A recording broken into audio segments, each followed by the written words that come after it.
ধন্যবাদ। খুব স্পষ্ট উত্তর আপনার কাছ থেকে পেয়েছি। আবারও ফিরতে চাই জনগণের অভিযোগ নিয়ে।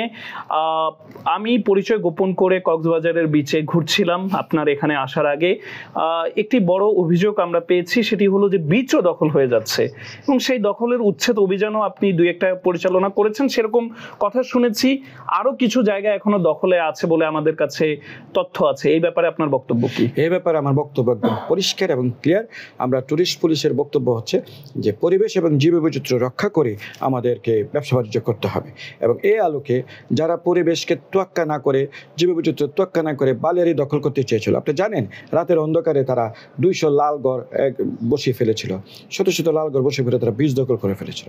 আমরা কিন্তু এই বিষয়টাকে যথাযথ কর্তৃপক্ষকে জানিয়েছি এবং ঊর্ধ্বতন কর্তৃপক্ষ থেকে নির্দেশ আসার পরে আমরা ট্যুরিস্ট পুলিশ, যৌথ বাহিনী সহ সবাই মিলে আমরা জেলা প্রশাসন মহোদয়ের নেতৃত্বে আমরা কিন্তু এগুলো ভেঙে দিয়েছি।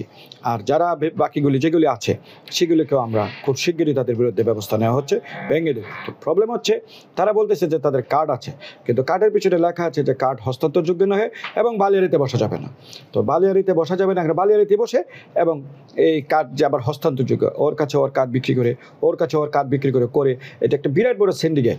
তো আমরা এই সিন্ডিকেটকে আমরা ভেঙে দিয়েছি এবং পরিষ্কার কথা, যারা এখানে এই দুষ্কৃতিকারী এবং সিন্ডিকেট এবং যারা আধিপত্য বিস্তার করে আমার এই বালিয়াড়ি দখল করতে চাইবে এবং এই বীজ দখল করতে চাইবে, তাদের বিরুদ্ধে ট্যুরিস্ট পুলিশ আগেও ব্যবস্থা নিয়েছে এবং বর্তমানেও আমরা তাদের বিরুদ্ধে অবস্থানে আছি।